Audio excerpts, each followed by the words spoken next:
broadcasting from the studios of AM 950 KTNF, the progressive voice of Minnesota, and airing on WCPT 820 Chicago's Progressive Talk. Welcome to the Gailey Show, the only daily LGBTQ radio news and talk show in the United States. I am your host, John Parker.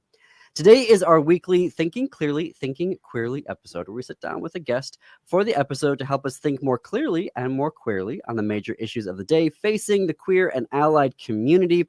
Coming up after us, because clearly there's always a lot of news going on. You're going to get the best in progressive news and analysis on the Matt McNeil Show right here on AM 950 KTNF, and Chew's Views with Richard Chew, also right here on WCPT 820.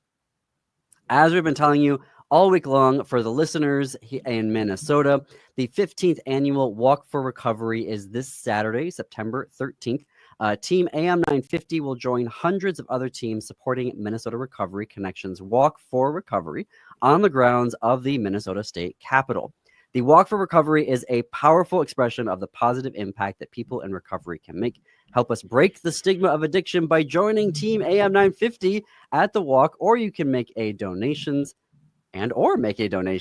All proceeds will help Minnesota Recovery Connection continue their mission to strengthen the recovery community through peer-to-peer support, public education, and advocacy. When you sign up to walk with TM AM 950, you'll also have the chance to score a pair of tickets to the Rally Caps for Recovery Twins game on Tuesday, September 16th, when the Twins take on the Yankees.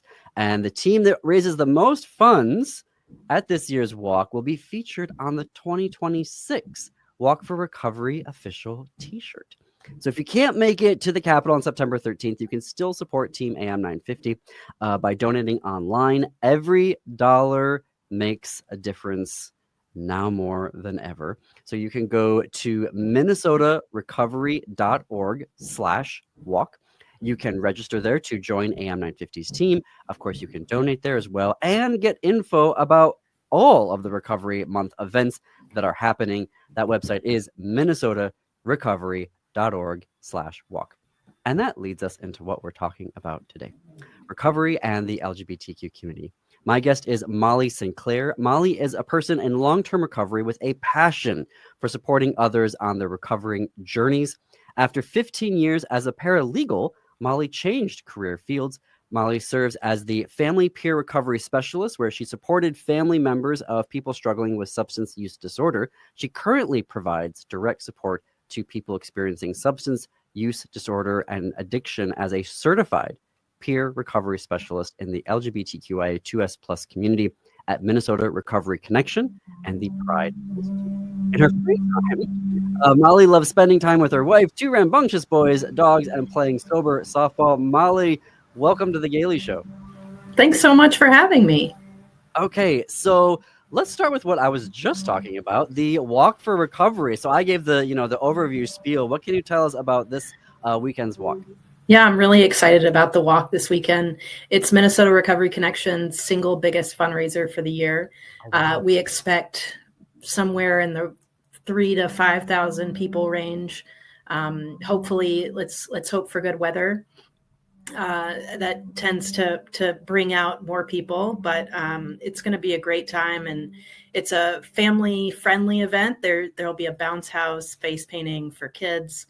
There'll be hundreds of partner booths that'll have all kinds of swag. So I hope that all listeners will think about coming on down to the state capitol on Saturday to enjoy just a great day to celebrate recovery. It's from 10 to 3. I think the walk's at 1. So Perfect. I do want to mention for our listeners, if you hear construction noises, there's some construction happening in the background. So no worries there. It's not happening around you. It's happening here in the background of our interview today. Do folks go to minnesotarecovery.org and sign up there, but can folks, if they need be, sign up for the walk on Saturday morning? Sure, they can just show up. It's a free event, and I believe there will be a registration table there for people to register on site. Perfect. And September is Recovery Month. So can you share with us some of the other events that MRC is hosting and organizing this month? Well, as you mentioned, we have the Rally Caps for Recovery. that happens, I believe, on September the 16th. And it's Twins game versus the Yankees. I think that we've designated 2,000 tickets for folks that are in the recovery community to join us. I wish I had more information about that, but I think that there's some recovery related events happening before the game, recognizing that it's part of Recovery Month. There's a gratitude breakfast. I think it's on the 25th. I'm not sure that that's technically sponsored by MRC, but it's a good event nonetheless. And then all the other RCOs, which are recovery community organizations in Minnesota, are hosting their own Recovery Month events around the state. So be sure to check out your local recovery community organization and see what's on tap. One helpful website is the Minnesota Alliance for Recovery Community Organizations, also known as MARCO. And they have a calendar on their website which lists all of the Recovery Month activities going on around the state. Fantastic. I did note because there's so many gays that love brunch. So there is the breakfast on September 25th at the Hoverston Chapel at Augsburg University. And there's a keynote speaker, John Magnuson, who is the founder of Relevant Recovery, who will be at the breakfast on September 25th. Of course, you can check out all of the events at the website that Molly said, and you can also go to minnesotarecovery.org/walk to sign up for the walk that is happening this weekend. Okay. Talking about recovery now. Yeah. Do you mind if maybe we can start sort of an overview of, recovery, and then we can get more deeply into the LGBTQ work and the community work that you do there. And something as I was prepping for our conversation today is around language and how language can be part of the healing and recovery process. Can you kind of give us an overview of what I mean by when I'm saying that, when I'm looking at the literature about I don't want to say like the correct use of language, but language is really important to the recovery process. So can you help unpack for listeners what we mean by that? Sure. So like you said, language is incredibly important because stigma is such a prevalent problem when we talk about substance use disorder. So we shift our language to use words and terms that help people understand that addiction is not a moral failing. It's a treatable medical condition. And so we use terms like substance use disorder. We use terms like, if somebody's in recovery or if they've had a reuse, we use that term as opposed to relapse. There's a lot of different terms that we use to effectively take the stigma out of the issue, because I think that stigma is one of the things that keeps people sick, frankly. Mm-hmm. Mm-hmm. And that is been shown scientifically, like in studies, reducing the stigma is a huge way of increasing the treatment options and the prognosis, right? For sure. For sure. Speaking of prognosis, compared to other, I was looking into the research and finding that compared to other medical diagnoses, substance use disorder does have a very good prognosis with high percentages of folks achieving full remission. Can you talk about that? Because I think how we sometimes see things portrayed in, on TV and, on films is that it's impossible, right? And it's just never going to happen. Can you talk about the prognosis and generally speaking, the folks that you work with, that it's a lot better than I think the media would like to let on? Yeah, I mean, I'm an example. Recovery is possible, and at Minnesota Recovery Connection, we like to say that people are in recovery when they say they are, and so recovery can look a lot of different ways. It's not about just going to an AA meeting and being quote unquote sober.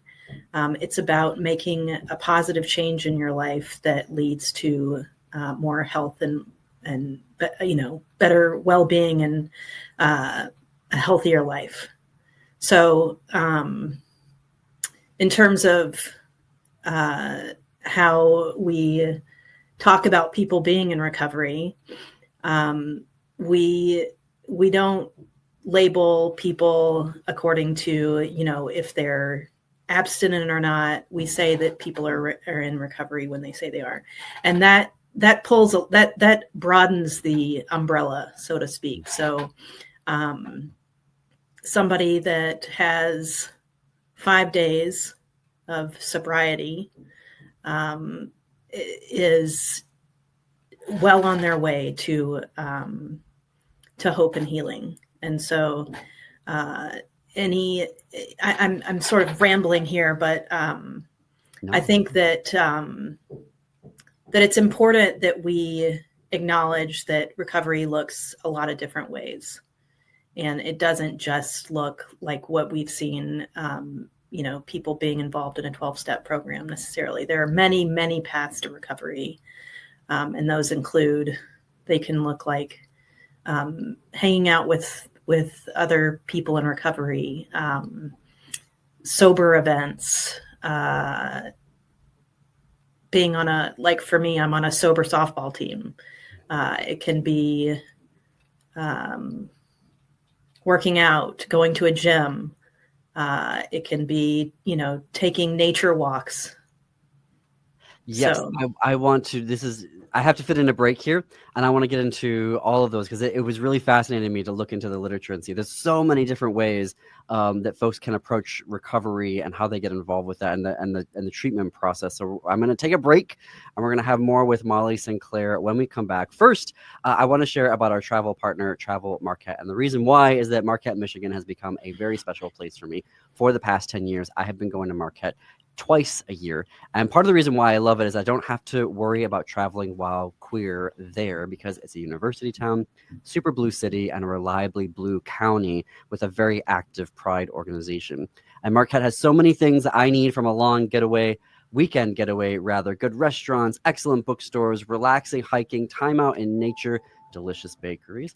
I've already been there once this year for Pride. I'm headed back this fall, and I'm so grateful to be in partnership with Travel Marquette because the world sucks right now, and it's nice to just be in a place where I can be myself. If this sounds like something that you want to do, you can visit travelmarquette.com to start your journey. You're listening to The Gailey Show. We'll be right back.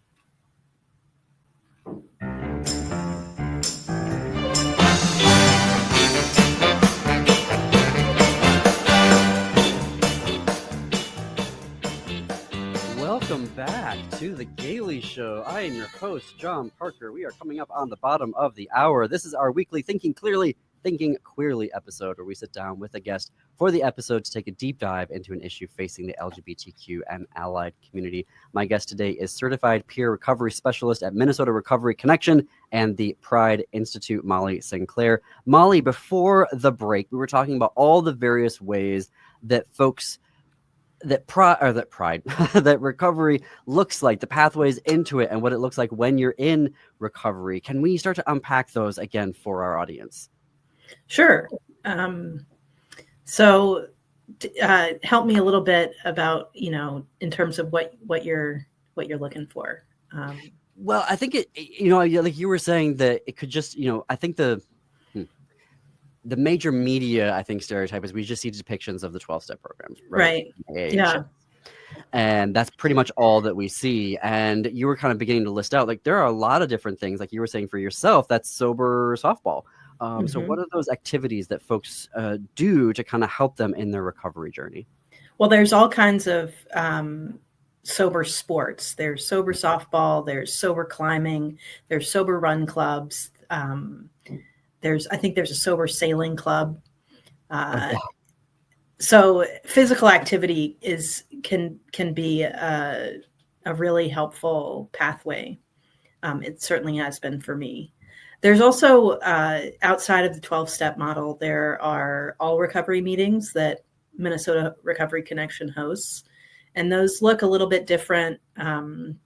They start with a check-in, and people will kind of rate how they're how they're doing in different, we call them the 8 dimensions of wellness, how they're doing in the different dimensions of their life, and where they want to work on things. And then they're sharing. So it's a little bit different than a 12-step meeting. Mm-hmm. There's also just connection with the sober community. And that can look a lot of different ways. So I think there are as many ways to recover as there are people in recovery. And it does not have to just look like somebody sitting in a 12-step meeting. Though, and I don't want to knock the 12-step community. It's certainly been a part of my recovery journey. And I think that the fellowship aspect of 12-step programs can be life-saving. Mm-hmm. Can you share with us now about your work and how you approach going about it? Sure. So I am, the way I describe my work is that I use my lived experience as a person in long-term recovery to help somebody out on their journey. And that looks like asking open-ended questions to help people figure out for themselves what they want their recovery to look like. So it's not dictating to people, you should do this, this, and this. It's, how do you want your recovery to look like? How can I support you on your recovery journey? And so it's person-centered, and it is not, giving people a prescription for how they're supposed to live their lives, but helping people identify what is going to be helpful to them. Mm-hmm. Can you give us, and I want to, for folks who are just tuning in, we've got some construction going on in the background. So if you hear some hammering noises, just know that we know about it. That is a thing that's happening right now. And I'm here with certified peer recovery specialist at Minnesota Recovery Connection and the Pride Institute, Molly Sinclair. Molly, could you give us sort of on a general level, when folks are working with you or with, MRC or the Pride Institute, like, can you give us examples of what they're saying, of what they want to work on? I imagine that's very various. It is. It looks a lot of different ways. For some people, it's just resource navigation. So helping them sign up for general assistance or SNAP benefits, helping them navigate getting a driver's license back. So there's a lot of just kind of basic need resource navigation. And then there's also helping people identify what sort of support groups they might like to be a part of. So helping people find meetings if that's part of their journey. It can also look like goal setting. So let's say, somebody has a goal. Transportation's a big issue for a lot of folks that are in recovery. So setting short-term and long-term goals around one specific area, and we try to use SMART goals. So those are specific, measurable, attainable, realistic, and time-bound. And so when we set those SMART goals, it gives people a real pathway to achieve what they are hoping to achieve. So goal setting is a big component of recovery coaching, essentially. I want to be mindful of this question because you've mentioned your journey and how it informs the work that you do. Could you share a little bit more about that as you would like to? I don't want to be seen as like prying here. This isn't a Katie Couric gotcha interview. Oh, great. No, you're going to ask me what newspapers I read? Yeah.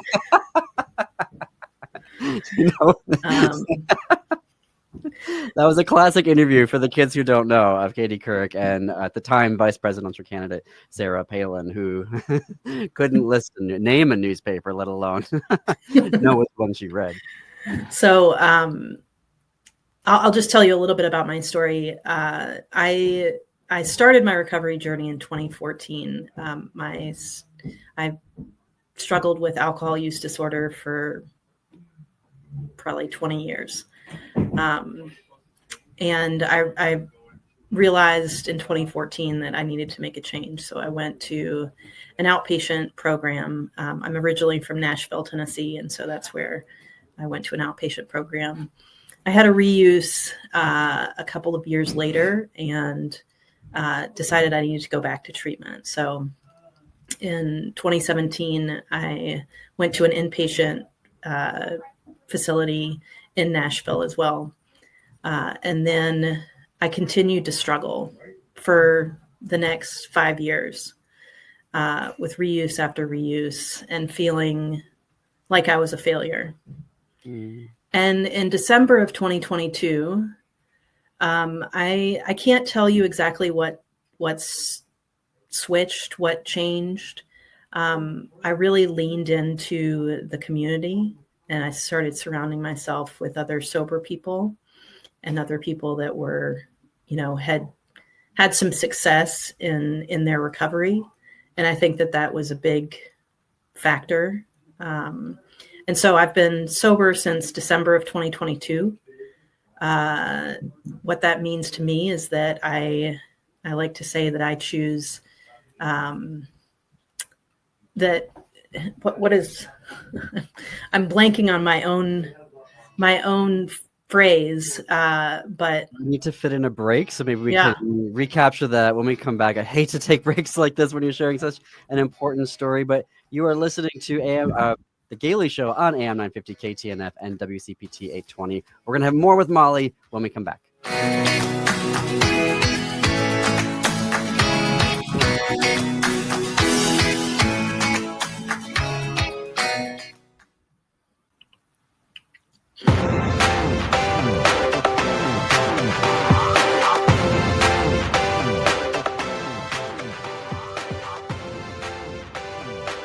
Coming to you from the studios of AM 950 KTNF, the progressive voice of Minnesota, and airing on WCPT 820, Chicago's progressive talk. Welcome to the Gailey Show. Welcome back to the Gailey Show, the only daily LGBTQ radio news and talk show in the United States. I am your host, John Parker. It is 33 minutes after the hour. This is our weekly Thinking Queerly episode, where we sit down with a guest for the episode to help us think more clearly on the major issues of the day facing the queer and allied community. Lots happening in the news, so stay tuned on WCPT 820 for Chu's Views with Richard Chu, which is coming up next. And on AM 950, it is the Matt McNeil Show. With me today is Molly Sinclair. Molly is a person in long-term recovery with a passion for supporting others on their recovery journeys. After 15 years as a paralegal, Molly changed career fields. Molly served as a family peer recovery specialist, where she supported family members of people struggling with substance use disorder.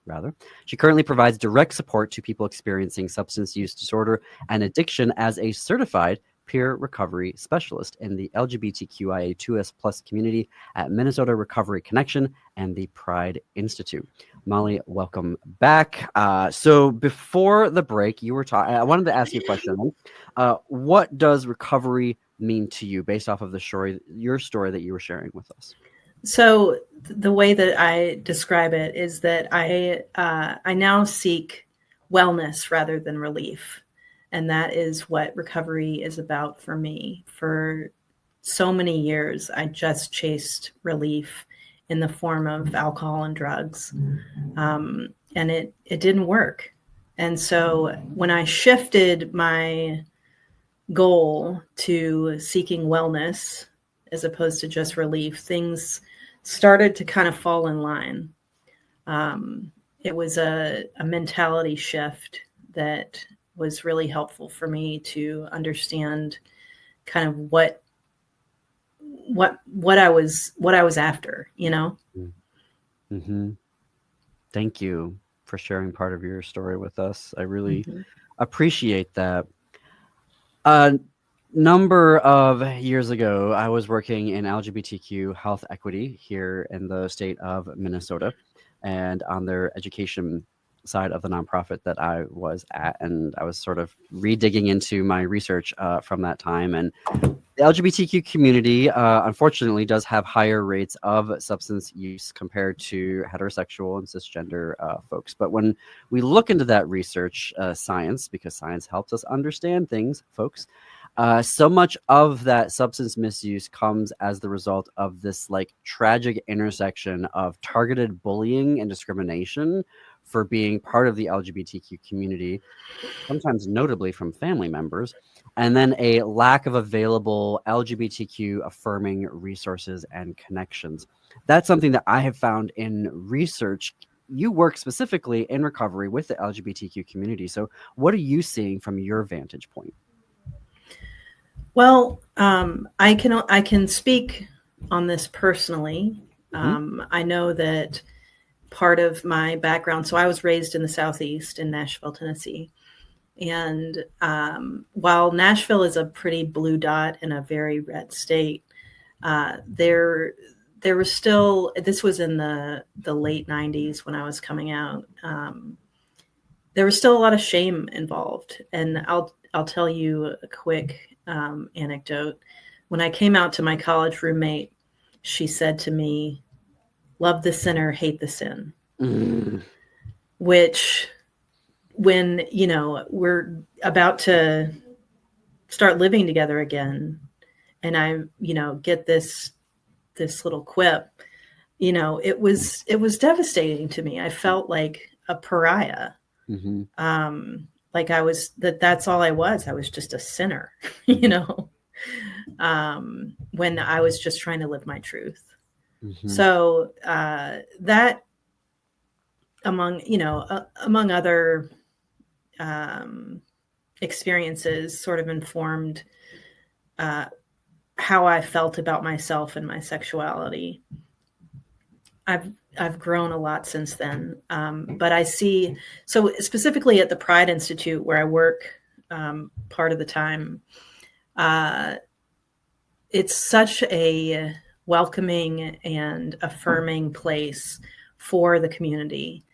And so I think for people to have a place to go where they are around other people with their same struggles and their same, you know, the same shame and stigma that has informed their past. It's a uniquely healing place. There's, you know, the diversity here is incredible and beautiful. And I feel grateful to be a part of it. Could you speak to the importance of why having LGBTQ specific places and recovery programs are so important for the community? Because I know I've talked to some people like, you know, well, what does it matter? You know what I mean? There's Hazelden and there's, you know, other places. Like, why does it need to be LGBTQ specific? So can you talk to and help our listeners unpack that more? Well, I think that the LGBTQIA2S+ community has a unique experience in the world. And, you know, you're not always going to be around people. There's just there's still homophobia in the world, you know, and there are people that just don't get it.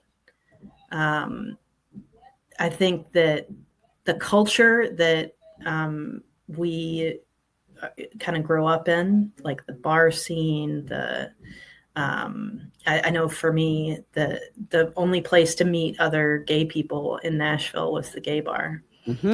And so there's just it's a unique experience. And so to be affirmed and know that you can bring your whole self to the recovery process it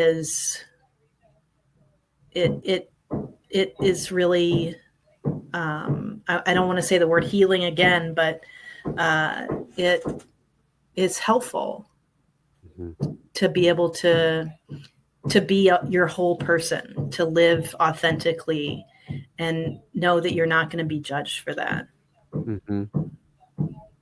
I am joined by a certified peer recovery specialist at Minnesota Recovery Connection and the Pride Institute, Molly Sinclair. We do have some construction going on in the background now. Those are the hammering noises that you're hearing there. Molly, when you're saying that, like even when you just said and I imagine when you are in a group recovery or frankly otherwise, and you know, you shared the story about, you know, a roommate saying, you know, hate the sin, love the sinner. And I'm like, oh my God, how many times did I hear that? You know, there's that connection, you know what I mean, that you can have there that other folks just may not know about what coming out is like, or navigating a workplace, and like, do I tell what I'm going through, who I'm, dating or seeing? And there is such a unique difference that I'm so happy that we have organizations like the Pride Institute and folks like you who are doing this work specifically with the community. It's so important. Mm-hmm. And I feel honored to be able to do the work. So, can you talk about I know we talked a little bit earlier about the various ways that recovery can look like. Can you talk about entry points to recovery, like the areas that people can begin the journey, begin that work? Well, for certain substance use disorders like alcohol use disorder and people that are struggling with getting off benzodiazepines, it's really dangerous to just quit. And so detox centers are the safest place for somebody that is trying to stop using those substances to go first. Treatment centers are appropriate for some people, not all. There are also intensive outpatient programs that might be better suited for some people. There are support groups like Smart Recovery, Recovery Dharma, 12-step groups, all recovery meetings that provide a safe place for people to go and be amongst their fellows. There, as I mentioned earlier, there are various, in the Twin Cities, there are a ton of sober sporting opportunities like sober softball, sober climbing, sober running, sober sailing. Mm-hmm. And so any place, I think, that people can be in fellowship with other people that have struggled with substance use disorder is empowering and an effective way to kind of keep people in recovery. Mm-hmm. Could you share a little bit about, or a lot of it, if you'd like, around if you are a person who has a partner or a family member that you feel may have substance use disorder, like what are the best ways that that person should go around talking to their family member or their partner? I think that being compassionate is the most effective way to approach somebody that you feel is struggling with substances. So I don't believe that tough love works. I think it just drives people deeper into isolation.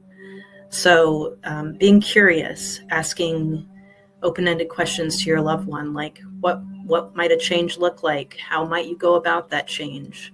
Just being genuinely curious as opposed to prescriptive about what you think they should do. Mm-hmm. There's also other support groups like CODA and Al-Anon that people can go to for support if they need. There's also Smart Recovery family and friends groups around, which is a more evidence-based approach. Mm-hmm. I used to work at an organization called Thrive Family Recovery Resources. And as you mentioned, I was a family peer recovery specialist. So I did recovery coaching for people that were family members. And we would help them walk through their relationship with their loved one in a way that acknowledged the human, the humanness of the person, that they're not just an addict, they're a human being that's struggling. And so as far as the approach, I think meeting people where they're at and being curious are the two probably most helpful ways of being with somebody that you think is struggling. Mm-hmm. For the person in recovery, like if you're, let's look at a household, family. if you're a person in recovery and then you've got family members, like what is the ideal thing that the person in recovery is asking for in terms of support, and the ideal things that the family members are providing? Like what is the optimal way that this is looking like in the home for the family? I mean, it can look a lot of different ways, but ideally, you would have somebody that recognizes that they might want help, and be open to asking their family members for, assistance, reaching out to either a treatment provider or maybe taking them to an open meeting where everyone's welcome.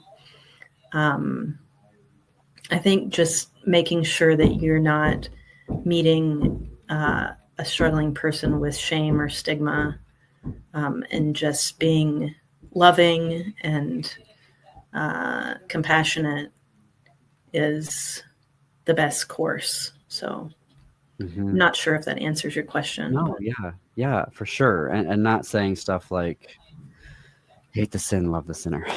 Yeah, and not shoulding on people. Yeah. It's never helpful when people tell people what they should and should not be doing. I like that phrase. Don't should on people. I am talking with certified peer recovery specialist at Minnesota Recovery Connection and the Pride Institute, Molly Sinclair. We're going to have more with Molly when we come back. You are listening to The Gailey Show on AM 950 and WCPT 820.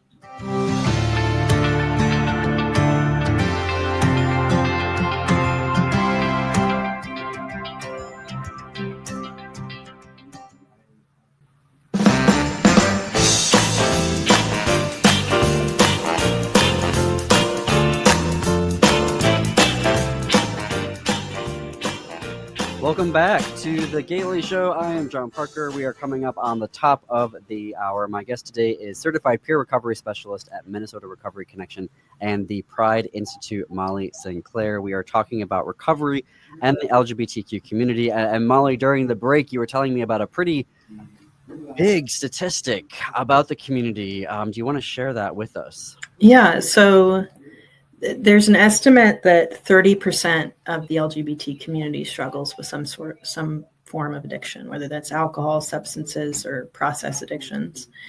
The prevalence, and that's compared to like 9% of the general population that struggle with some form of addiction. So if you combine alcohol, substances, and tobacco, addiction is 2 to 4 times higher in the LGBT community than that of the general population. So it is an issue that is particularly acute in the LGBT community, and deserves special attention. So I just found those statistics, I won't say sobering, but surprising. And this will be a great question for you.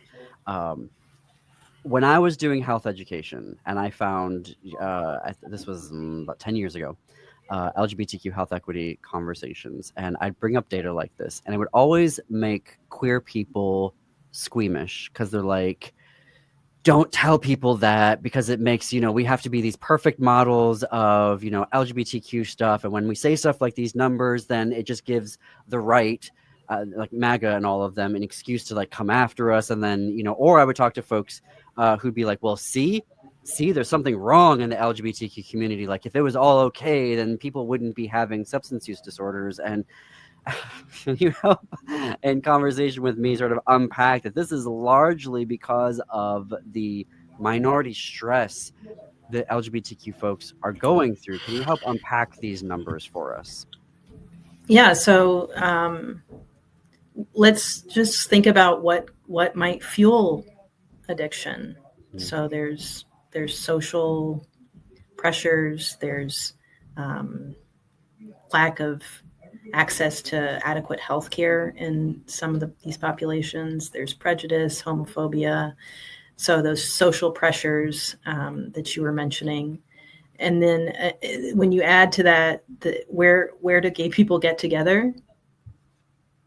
Mm-hmm. In bars, and parties where there's a lot of drugs and alcohol running around. So we're at this nexus of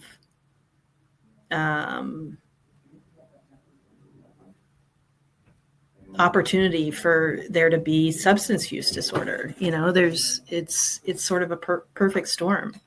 So it's not a moral failing. It is a culmination of a lot of different factors that make it, when you think about it and you put it into context, it makes a lot of sense.